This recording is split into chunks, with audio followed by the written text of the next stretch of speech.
Good evening, ladies and gentlemen. Johnny Krupinsky here, filling in for Marty Heiser. Marty is out of town. And something I'd like to bring out, folks, you know, sometimes we take a beating if you happen to be conservative or you happen to like Trump. You know, you have to be a racist, you have to be something else, you have to be this, you have to be that. You know, Marty is a conservative guy, but let me tell you where Marty is. Marty's down in Ecuador on a humanitarian mission now. You follow him on Facebook, you'll see they're doing a lot of building and stuff down there. Marty's down there doing the right thing. Marty's not the guy that would come on here and talk about himself doing that stuff. But I'd like to give him some kudos for what he's doing down there. Thank you, Marty. Thank you for going down there and helping those folks out. They can certainly use the help down there. Got a good show for you tonight, folks. I listen to you when you text me, when you send me a Facebook message. Everybody said, hey, we wanted to hear more stories from Jack. We wanted to hear more stories from Ralph. So tonight I brought both Ralph and Jack back tonight. And we're going to continue on with some of the things we didn't get to finish up with the last show. Something I told you. I told you we're having a big announcement. Those of you that follow my Facebook page, big announcement coming this week. Well, the big announcement is here. The announcement was supposed to be coming out tomorrow. But since I was going to be doing Marty's show for him tonight, we decided to make the announcement here. So if I could go to the commercial at this time.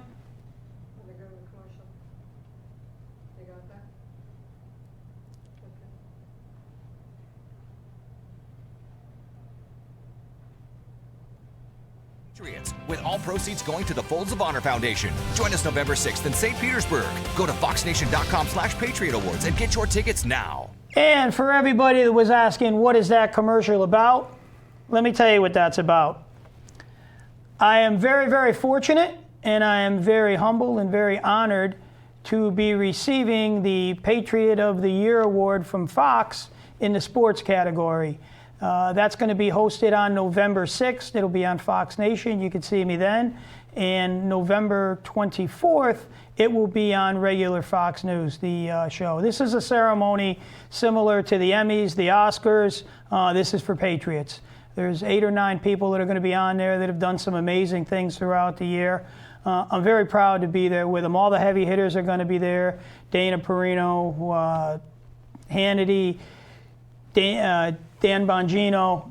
They're all going to be there giving out the awards. It's going to be a great show and a great time. And I just couldn't be any more honored to be there. So I thank you and tune into that. And as more details are released, I'll be releasing more via my own Facebook and Twitter pages.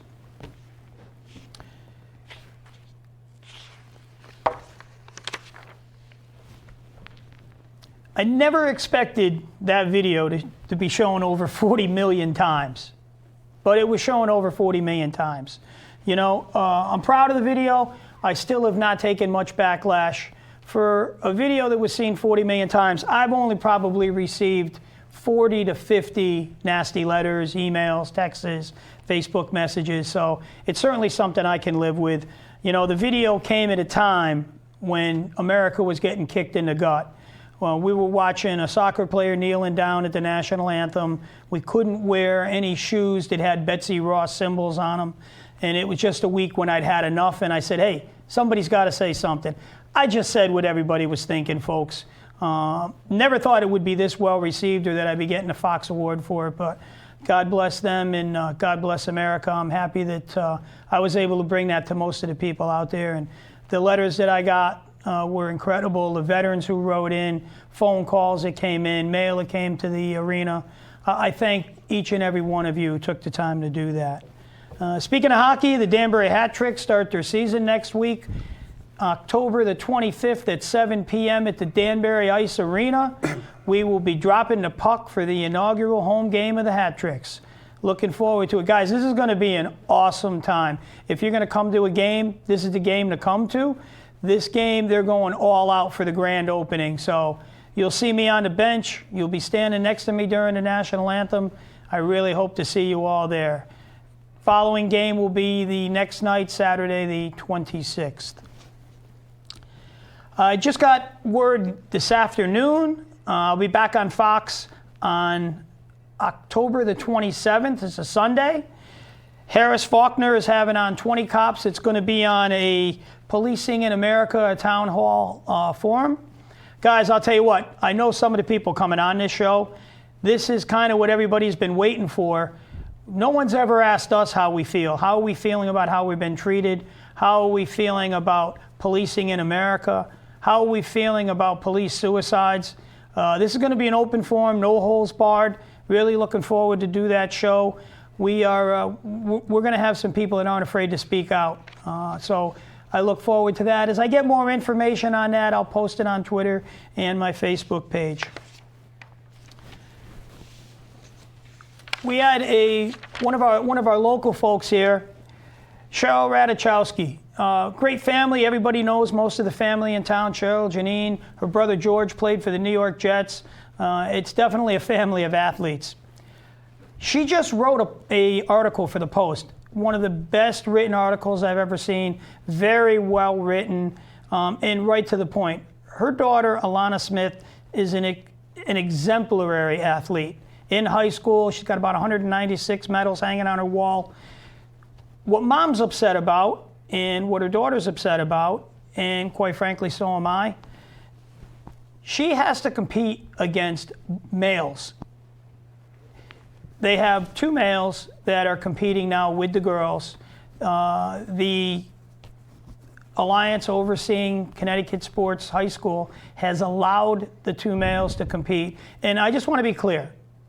These are males. These are not transgender people. These are not people that have already received operations. These are two boys who just woke up and said, hey, today I feel like a woman and I'm going to compete against a woman.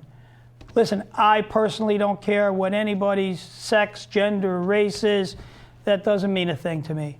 However, I also believe in a fair playing field. I would hate to be a girl who is at the top of her class and she shows up to an event knowing that sometimes the best I'm going to be able to do is third place because the two males are going to beat her. I don't think that's fair, but I'd like to hear from the rest of you.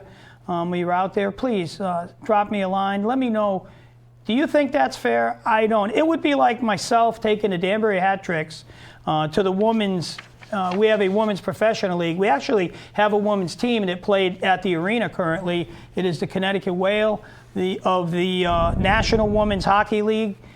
If I had all the Hat Tricks wake up one morning and say, you know what, I feel like playing in a women's league, and I took them down, I don't think that would be very fair to the girls. I think we need to level that playing field, and I hope in the future there is some court challenges to this right now, but I'm hoping in the future we can straighten this out so girls like Alana will just get a fair chance, and that's all we're asking. I'm not against having women against women, men against men, transgender against transgender. Let's just level the playing field for everybody out there. I think that's just a fair thing to do. Okay, folks, we're going to move on. Tonight we got Book Wars. Both Ralph and Jack have their books here tonight. We're going to take a look at those now.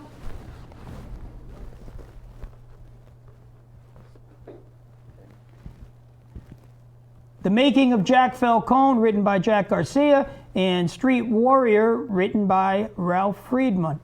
We're going to take a look inside there, and let's take a look and see what we have inside the book.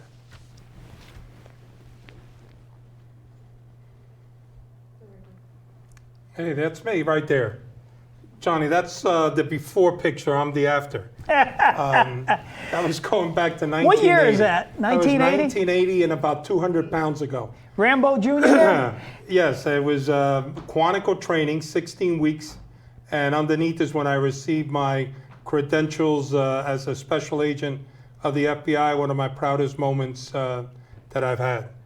But that's it was quite strenuous. The physical part of it as well as the whole academy itself. But thank God ours was 16-week. I think Ralph's is what, a year you guys do in the police department? No, I did, we did 4 months at that time. 4 months, wow.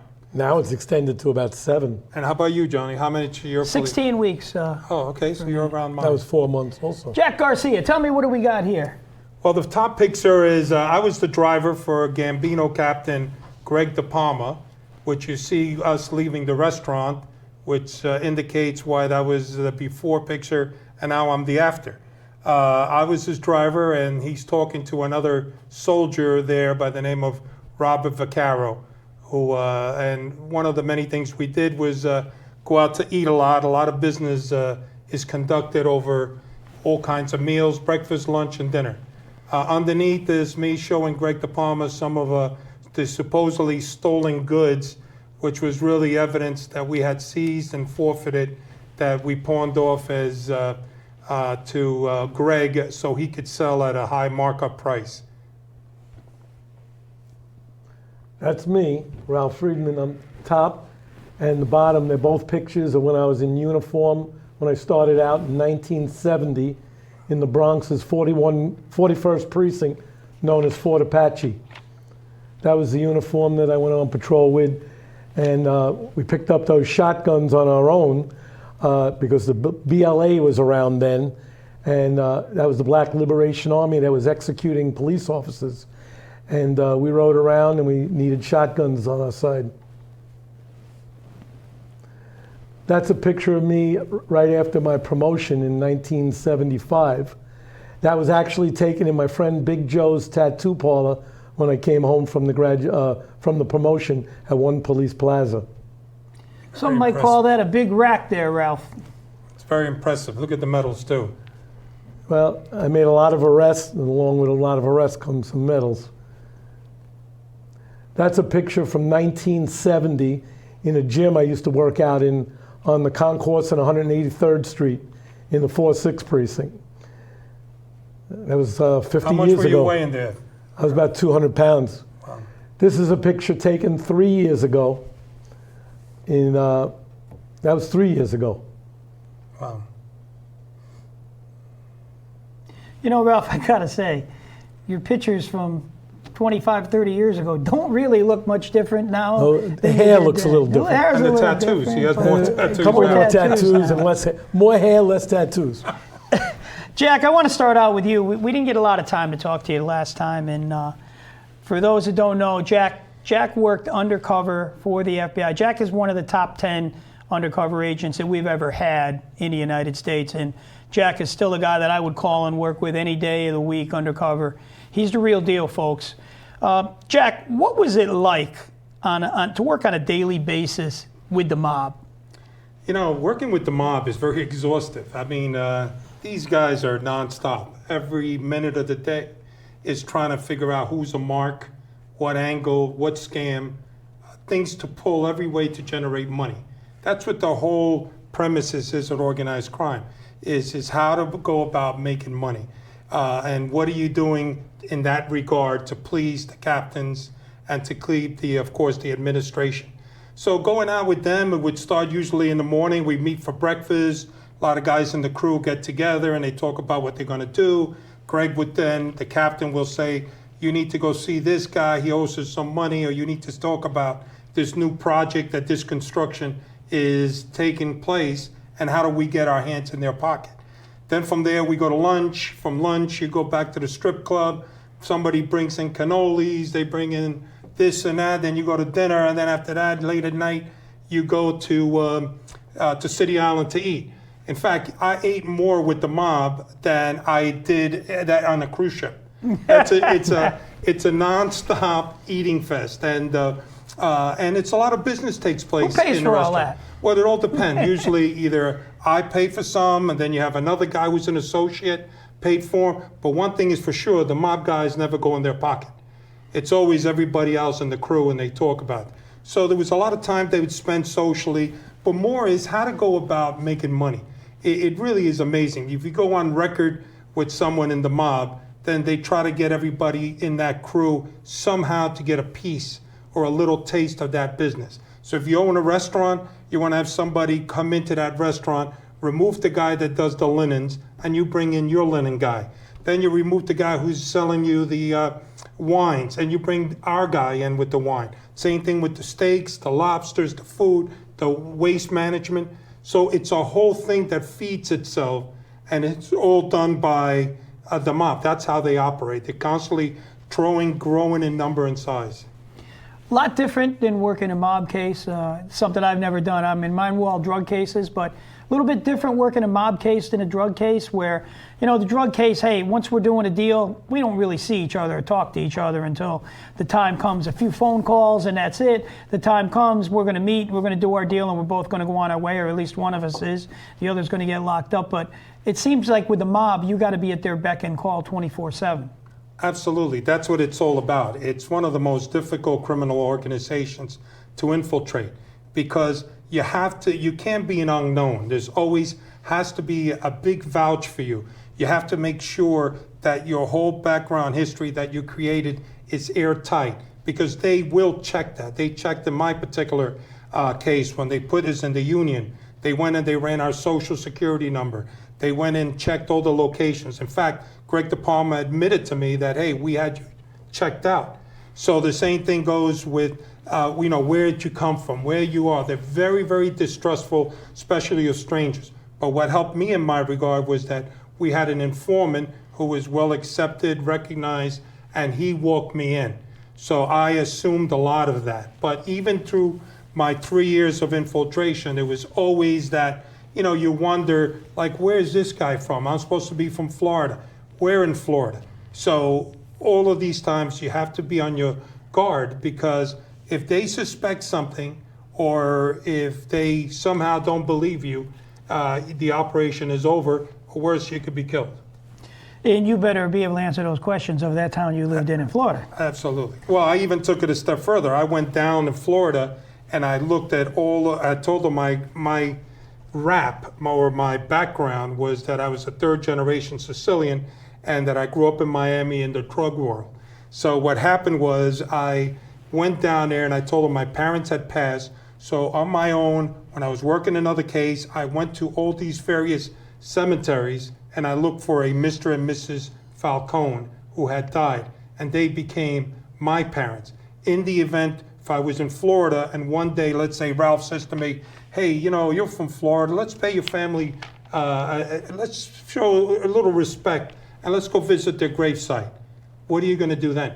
So you need to have all of those things in order to protect your situation. It's not like when you mentioned with drugs. Drugs is a whole different animal. You don't owe them an explanation, nothing that they have to say. You blow it off. Like strictly business. Not with the mob. You have to show deference all the time and respect to them. Jack, I heard a story going way back about you wearing a heart monitor at a certain mob meeting. I wish you could share that story with me. Well, what had happened with the whole monitor is they got me to join a union, local 305 restaurant union. Myself and about 6 other guys in the crew. Now, we never worked in the restaurant business, but this is what the mob does. They get into you the don't union. necessarily have a placement. Right. So I had a pension plan, I had eyeglasses, dental. I had better insurance than with the FBI. So what happened was Greg De Palma decided that one day we were all getting too sloppy and he wanted us around for a long time. We all went to see a doctor that he knew, of course, and we all had physicals, and I was diagnosed with atrial fibrillation, which is an irregular heartbeat. So part of that process, as in he's there hearing about my AFib, is that I had to wear a Holter monitor, which is like a traveling EKG, and record every single thing that goes on and what you're doing, if you're jogging, if you're walking, if you're eating, whatever it is. So they wired me up. Greg decided to leave. I was, of course, concerned for my health. And we went afterwards to the diner when we were all sitting. And as we sat there with all the guys in the crew, a couple of maid guys, all of a sudden Greg sees me come in. He sits down. Some guy comes over, whispers in his ear, and then he smacks on the table. And he says, we got a problem. There's a rat among us. So everybody's looking at each other. What are you talking about, a rat? Who is this guy? We'll kill him. So he goes, the rat is you, Jackie boy. He says, it's you. And he comes around and he takes my shirt and he pulls it open. And here I am with these little EKG things on it. So I did my best Jackie Gleason humming imitation. And then he goes, it was you wearing a wire, aren't you? So meanwhile, I look at him and then he just cracked a smile and he laughed. Meanwhile, I'm sitting there like totally flipped out because I'm thinking something's going to go. Unbeknownst to them, I was still wearing a regular wire besides that. So that's captured on tape. So what happened is the next day I went to the doctor, gave him that the Holter monitor. They plugged it in the computer, and there was this huge spike right at the time that I was at the restaurant. And you talk about, that was like the most weird thing. He set me up. He had that kind of crazy humor, but I wasn't expecting that. You know what I mean? And that was my learn. So I think I almost had a heart attack then. Luckily, I didn't. You know, Jack, I was doing a job one time, and I was down at Stanford, and I was going in, I was cut out for this job. I had to go in a bar, hang out, and then make a buy.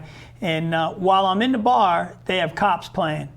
And so everybody's like, all these junkies are there, dealers are there. We're all watching the cops on TV, and I'm looking up at the monitor. And one thing that we'll never do on this show, folks, we're not going to talk about what we do undercover. We're not going to talk about items that we use or how we do things, because we have to have the safety of the guys that are still out there doing it today. Well, unfortunately, the department that was featured on Cops that night didn't have those morals. I was wearing a wire, like Jack said. I'm not going to go into what kind of wire I was wearing, but they were wiring up their undercover right on the show, wearing the same wire that I was sitting in the bar wearing. I'll tell you what, I was livid at that time. If I could have gone through that TV set, I think I would have killed them all that day. You know, they really stuck me out hanging. Luckily, I was able to just do some movements and change some clothing around so nobody could see that wire. But these are the things that happen and you got to take when you do these shows, folks. You have to be concerned about your brothers that are out there doing it. So we don't talk about things like that. But Jack's story about that heart monitor is awesome. That's something that we can talk about. Well, you're right about the trade secrets. It's very important that people always assume that you're wearing a recorder, and regardless what the size of that recorder is, when an undercover wears it, somehow you feel you're walking around with a boombox, right? I mean, it's just you feel that's what you're wearing, and you always feel that everybody's looking at it. Exactly, because there's always that situation that it's going to stand out, it's going to be noticed, or whatever. So it is one of our. But I'm a believer, I'm sure you are as well as Ralph, that if you record the bad guy's conversation about having made a crime or going to make a crime, then it's indefensible. That's the stuff that goes to court, and it can't be your word against mine. Correct. It's right there. Our word against theirs is really out the door at this time. It's all audio, video now, and some of the things they got that do make our job a little bit easier. Technology is a good thing in some ways. Yeah, but the old days too, as you remember, back when I first got in the Bureau in the 80s, and I'm sure Ralph back in the 70s, a different story. You testified in court, you raised your hand, you said an FBI agent, it was believed. Yep. Now you go up there, you're chopped meat. They just start butchering you, looking to destroy you. That whole, it's a tough world that we're living in now, for law enforcement especially. No question at all. Jack, tell me about what happened at Bloomingdale's when you were there with Greg De Palma. Bloomingdale was an interesting story. What happened was we had a guy in the crew who was a made guy making a lot of money up in the Bronx, but the problem was he was committing the crime of not taking that money and kicking it up, because money always goes up the chain.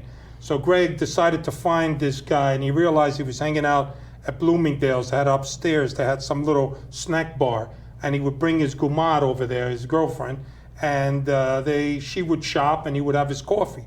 So we find out that's the date. So myself, Greg, and another maid guy go to this location to scout it out. Along comes the guy, and we see him with this girl. Actually, it was with a girl and another girl.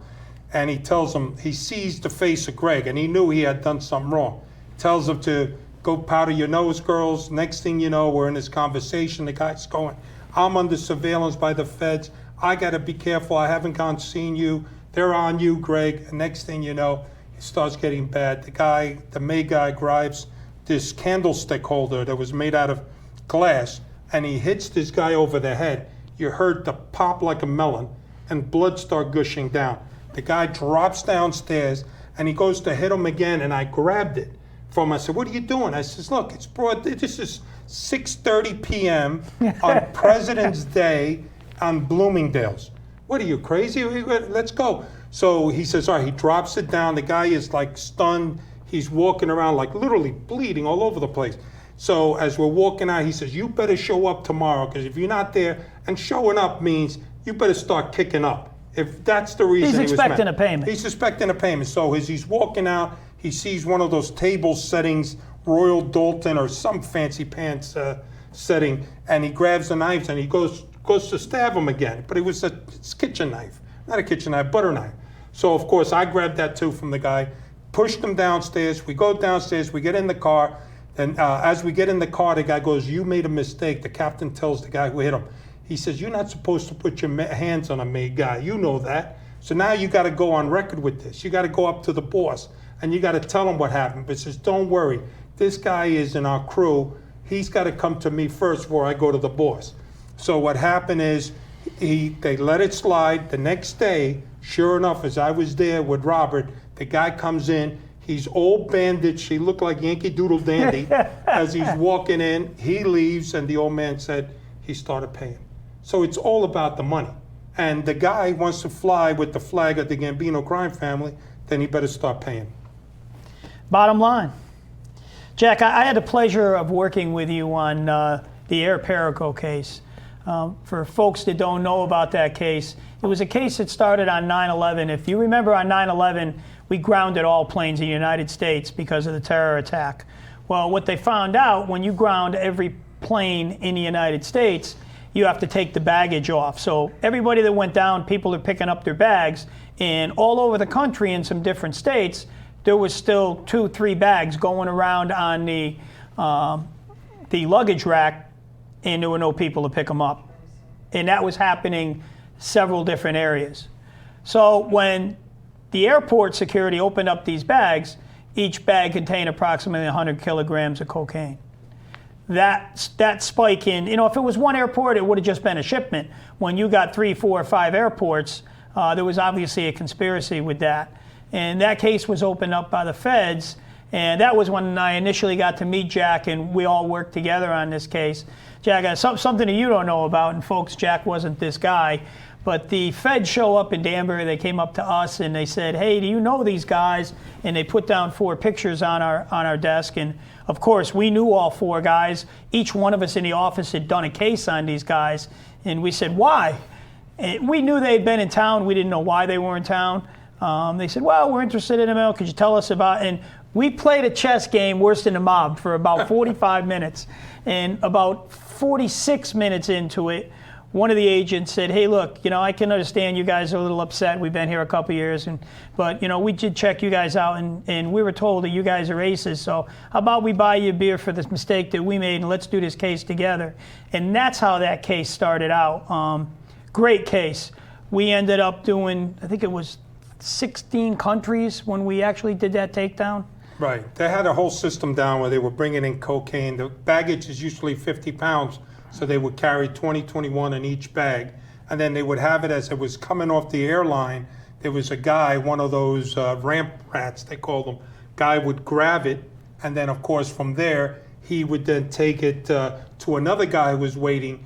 And they would load that car up and, of course, leave the airport. Now, keep in mind, this was happening in about 20 airports all at the same time.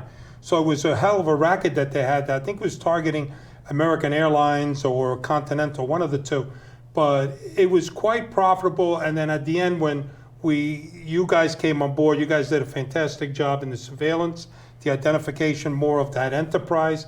And then we see some money. And part of the system with the feds, if you work a task force with us, I think we presented you guys a check for $480,000. That is correct. That check that you supplied us, that Lenco Bearcat that we now have that protects our SWAT team and protects our citizens of this city, that was compliments of that case and you guys. We never would have been able to afford that straight up, and that money went there. Well, that's the beauty about working in task force and working as partners with a lot of law enforcement. I mean, we do, in the old days, the FBI was known to keep things close to the vest. Now we're sharing it, we work in task force, and it's a whole different world that I'm sure, Ralph, that in 1970, the feds always had a bad rap, I'm sure, as one-way street, but things have changed now, and I got to tell you, that was, in my career, that was the best and biggest case we ever got to do. But it was such a pleasure to work with the agents that we worked with. Yourself, Ray Tarici, Steve, Frankie. It was just who's who in the FBI in those days, and they all showed up. They loved you guys. They said you guys were great, because I was doing more of the undercover with at the club, but you guys were actually who made the case. It's always a team effort, and it's the guys on the street and the guys outside, the guys in the office, all came together nicely in that case. You know, funny case, the cocaine landed at Kennedy or LaGuardia, depending on where it was coming in. Most of the time it was Kennedy because it was international. It would land there. It would come to Danbury, Connecticut, 100 keys to Danbury, Connecticut to be housed here. But Ralph, where do you think it went from Danbury, Connecticut? Back down to New York City and the Bronx to be distributed throughout there. But we just found it kind of funny that 4 individuals in Danbury were large enough at that time to come and pick up 100 keys. We went to, when we got the seizure of that money, we went to it's a city housing area, and there was $1.2 million in a suitcase that was placed into a vehicle. We didn't stop it till we got into New York to take heat off of Danbury, but that's where we got that money. That was a lot of money in one big duffel bag. It's funny how things work out. I would, if people had told me that, hey, there's going to be a 100-kilo shipment coming to Danbury, I would have hung up on a guy because there's just no way that could be possible. But that case we did together, and I got to say, it's great when you work with the feds because you get to do things that you never have to worry about. One of the things that we got to do was they wanted to have a meeting. The meeting was in Puerto Rico in January. That's my kind of meeting. We went to meetings in Miami, Lauderdale. We lost one rent-a-car one particular evening. But overall, I'll tell you, it's an awesome time. And I just really think that I wish they made a movie about us guys working together and how that worked out, because that's the way cases should be done with 2 different agencies, that nobody said in the morning, hey, you're the FBI and hey, you're Danbury. On those cases, it was one for all and all for one, and I did really enjoy that. What was your favorite case all time? I mean, I'm sure that the Palma case, I know that's a big one, it's there, but what did you have the most fun on, Jack? Oh, you know what? I've been blessed. I've had some really amazing cases, travel abroad, Canada. You know, they're all equally as good. You try to make the best out of it. It's one of the things that when you work undercover, you want to make it the best, most enjoyable, and the safest that you can. So I don't really have a favorite one. To me, it was just a job. I just wanted it done. I wanted everybody to go home safe, and I wanted to go home safe. So every case that everybody got to go home safe and nobody got hurt. That's certainly exactly that's what it's all about. Right. And it's unfortunate. Everybody sitting at this table has lost friends in this job, and you just never know when that's going to happen. And you know, like National Police Week, I tell these people when you come down with your buddies, hey, get a photo, because tomorrow that photo could be gone. And many times we left there on the 16th, and on the 17th somebody was killed. So, you know, it is what it is in this job, but that's something we accept when we take this job. I know collectively here we've probably got 90 years of experience. And I think more. Much more. And you know, 120. Even at the state we are with policing in America right now, it's still the greatest job that there is. And I really wouldn't want to do anything else. You know, I could have retired 15 years ago. I stay in this job because I still love this job. It's still fun. When it stops being fun, I'll go find something else to do. But, you know, it is what it is. Jack, I just want to say, it was an absolute pleasure to work with you. Likewise. You know, we really had a great time. I always felt safe. I always felt comfortable. So did I. Thank you very much. You know, that's how the job's supposed to be. And congratulations, by the way, on your award. Oh, well thank deserved. you. I appreciate that. Ralph, talk to Ralph a little bit here. You know, we talked about Cal's shooting the last time you were on here, and I was intrigued by that, and I went into the internet and I started looking up a few more things that you were involved in. And what did I come across? I came across the actual portion of your show where it showed that. Now, I know we talked about it last week, but even you describing what happened did not do justice to what was there. Watching this video really hit home to me. And it's something I think everybody else should see. So I brought that clip with me tonight. I know it's a surprise, Ralph, but I'm not throwing you under the bus here, but I really think that the folks at home should see what that clip is all about. And we're blessed that Cal is still here.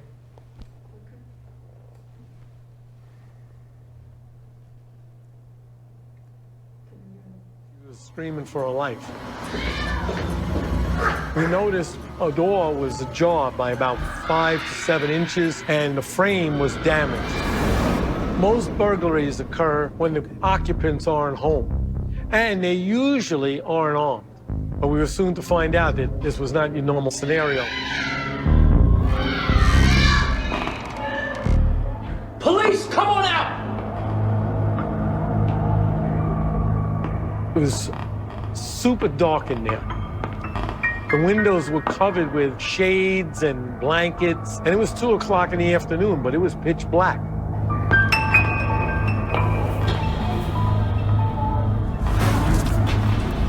Police, identify yourself! What was that? As we approached this rear bedroom,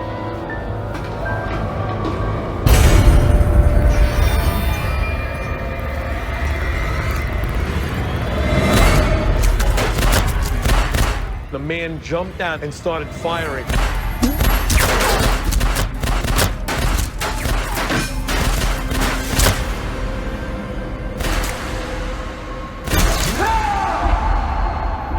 In my peripheral vision, I saw Cal going down.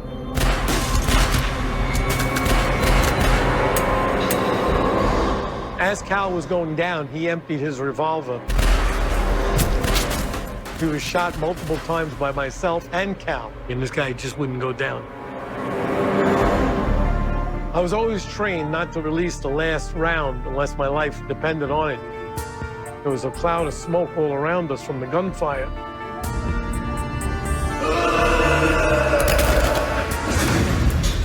I grabbed him by the trap, and I realized I was grabbing skin.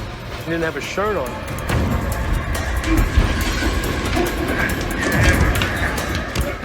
He was pretty muscular, but I dug my hand into his trap and held him, and my gun was pressed against him. I fired my last round.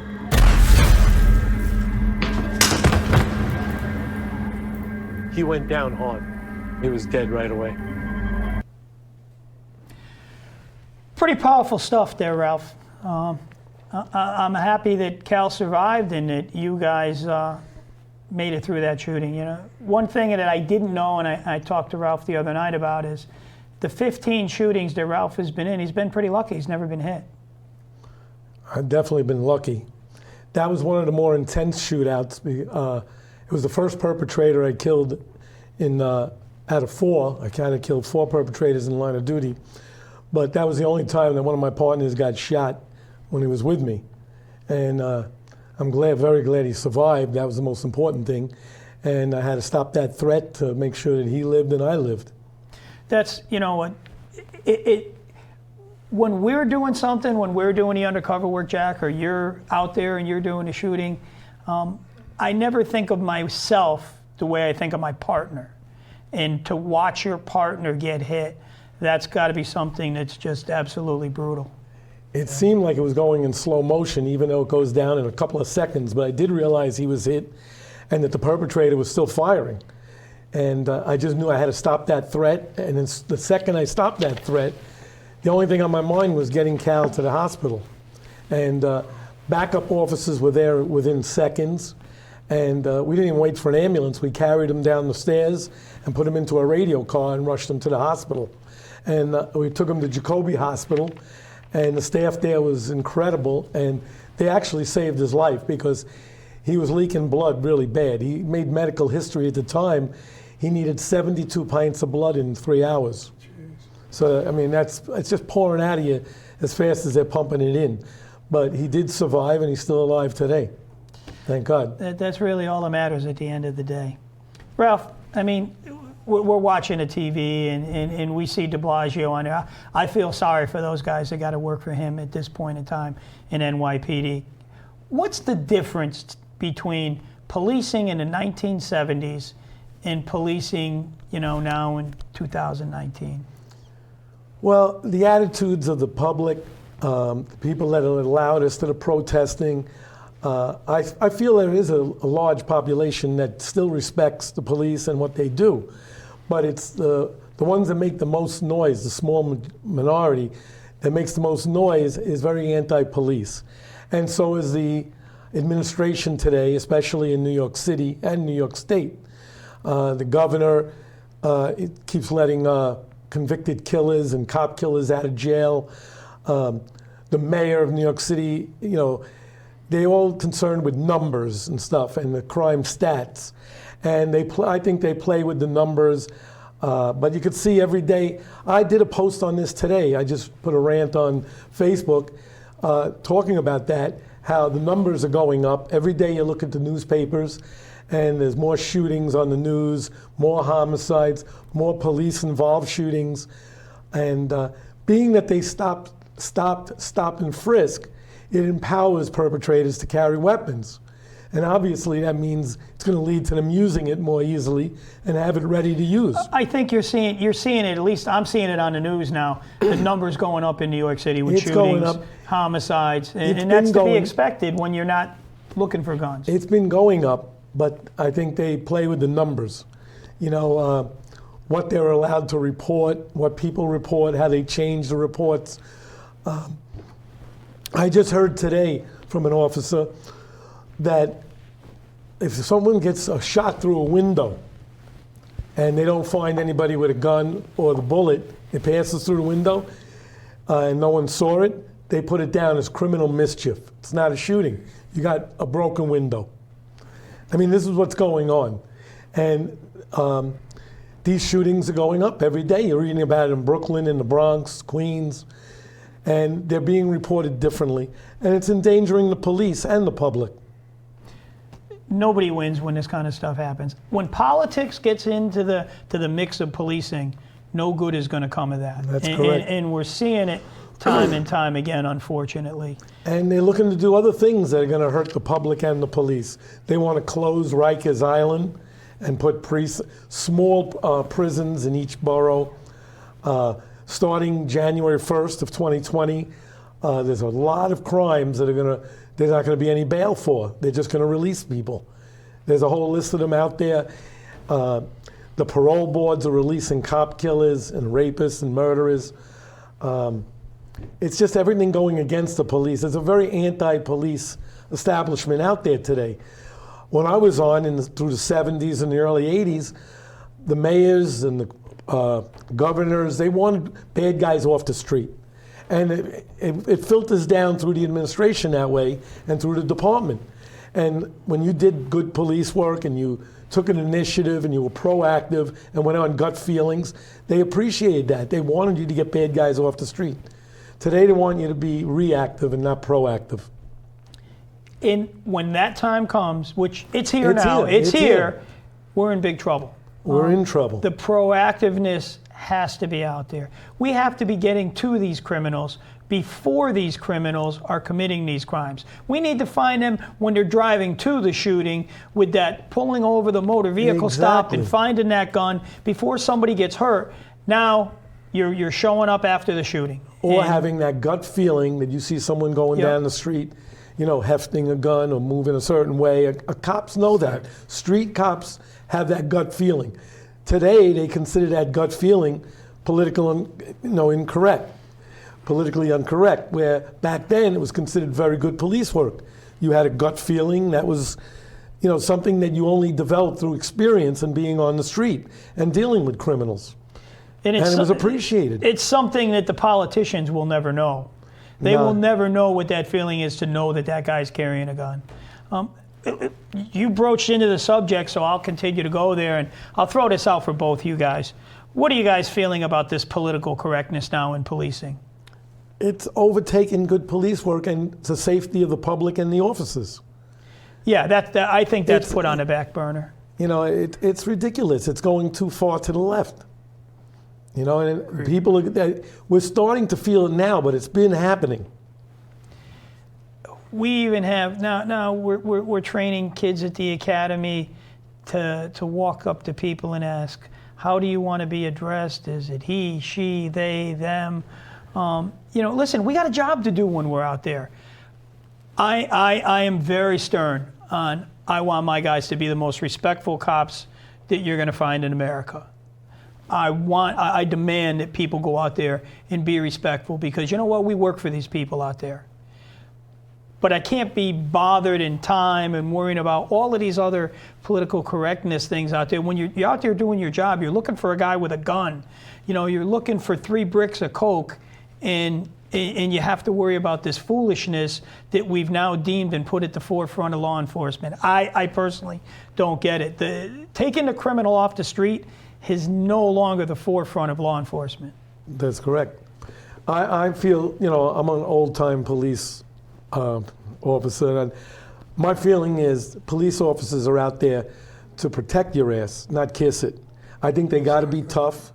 They got to be respected and feared in the street.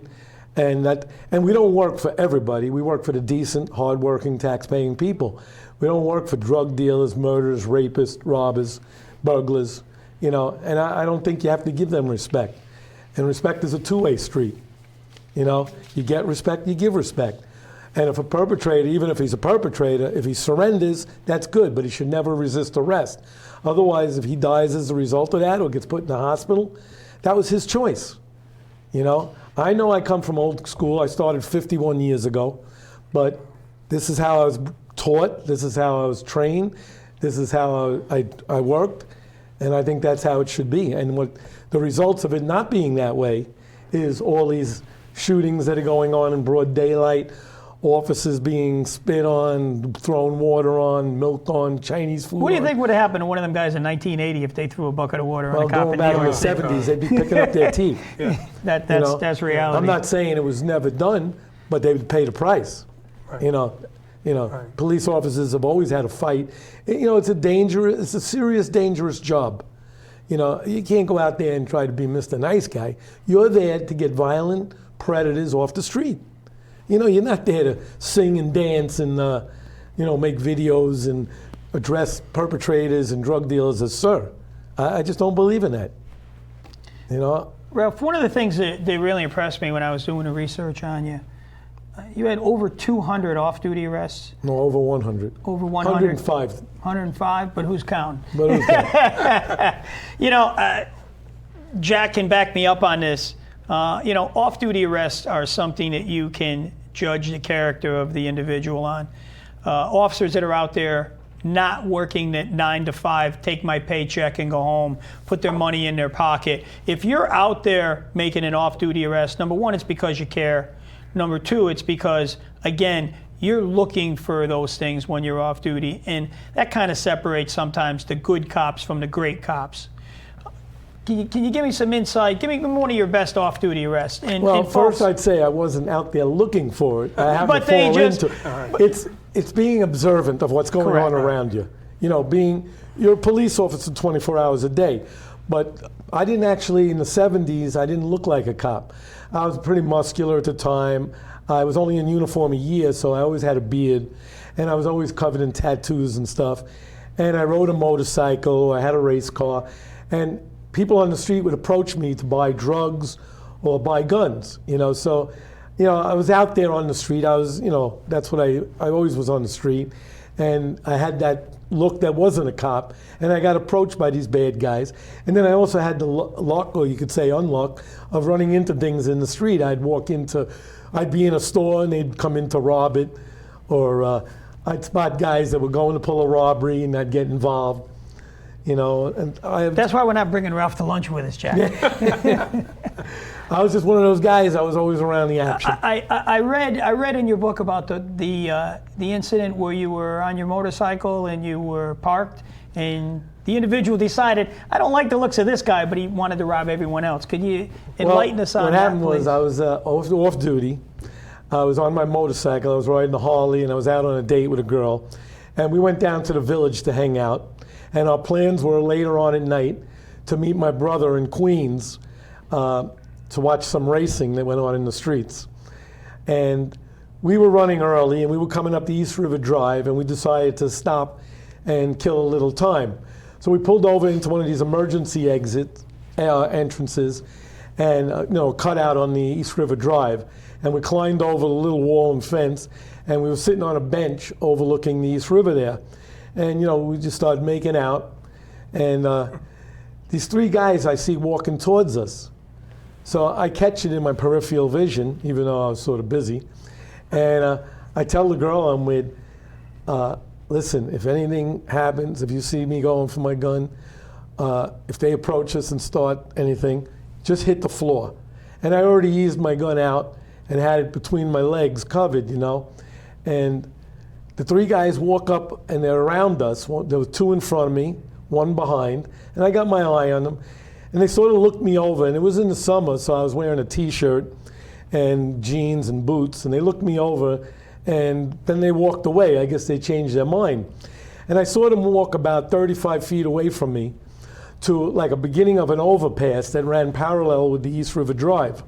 And they went over and talked to three people there. And then they started to walk away up the ramp that ran parallel. Then it turns left to cross over the East River Drive at 78th Street. So I said to the girl, I'm gonna go check and see what they said. I just don't, I got a bad vibe here. So I went over to the people. I identified myself as a police officer. And right away they started crying and saying those guys at the top of the overpass just robbed them at gunpoint. So I drew my gun, I ran up the ramp after them, and they were talking to two people on the top of the ramp. Now they left them.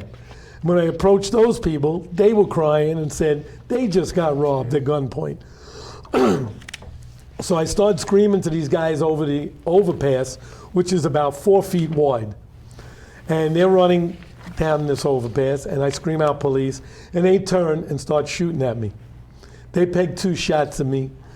I fired 1 round back, and they continue running, and over the overpass, there was a car waiting for them, which they jumped in, and they head up to York Avenue with me in foot pursuit.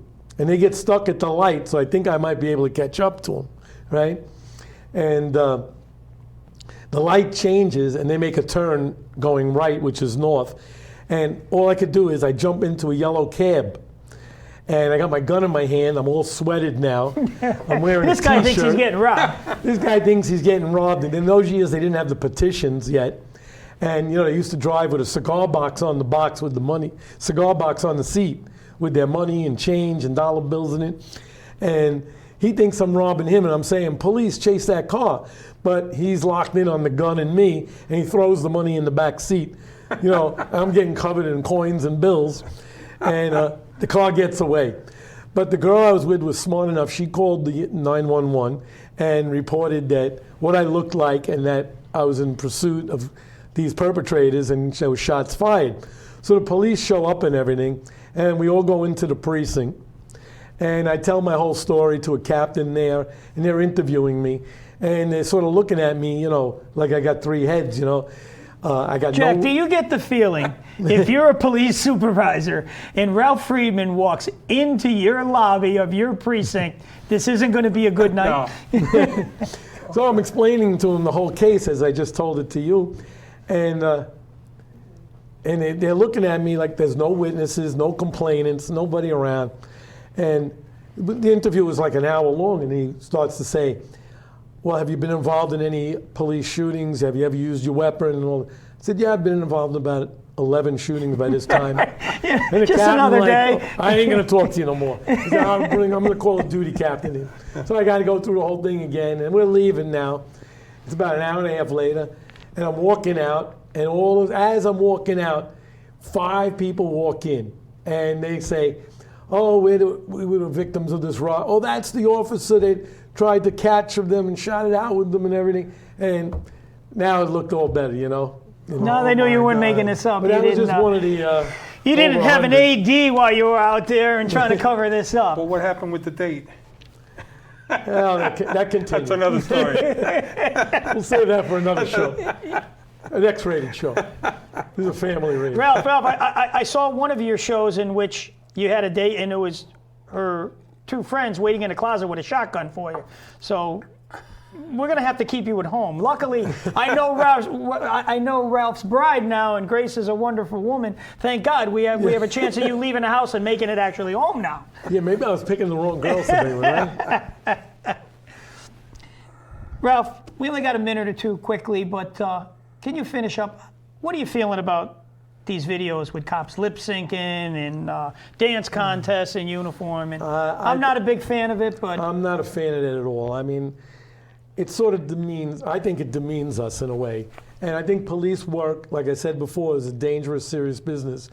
And I don't think we're not entertainers. We're protectors. I'm the ultimate We're community warriors. policeman. Don't do that. It's, I to me, think that it downplays. I think that we need to be out with the community, and again, I'm a big advocate of community policing, but I think there's a line somewhere that you don't want to lose the respect that you have as being a policeman first. There's no reason that you can't be out there. Nobody shakes more hands, kisses babies, changes tires. I'll do all those things because I think it's the right thing to do. Well, that's right to do, but dancing and lip syncing, that crosses the line. Some of that stuff is what is leading to the water buckets and yeah, definitely. Quite frankly, it's the catalyst in the beginning for some of these executions that have come up. I don't like it. I know the NYPD has community affairs offices. We have bosses that go out and deals with the public and community boards, and I know that has to be done. But officers that are on patrol, that are doing serious business and handling crimes and plain clothes and anti-crime and robbery teams, they're out there against serious, vicious, violent felons. It's not a time to be dancing. You got to be watching your partner's back and watching your own self. You know, it's, you know, you're out there. I think it's demeaning to the job. That's my opinion. I think there's a certain way in which we need to perform our job out there. And they have officers that mix with the public and community boards and stuff that handle that, who know how to talk to them and explain what we're doing, how we're doing it, and what has to be told to the public. But the guys on the front line that are on patrol, you're on patrol. Correct. It's a serious job. I would agree with you on that.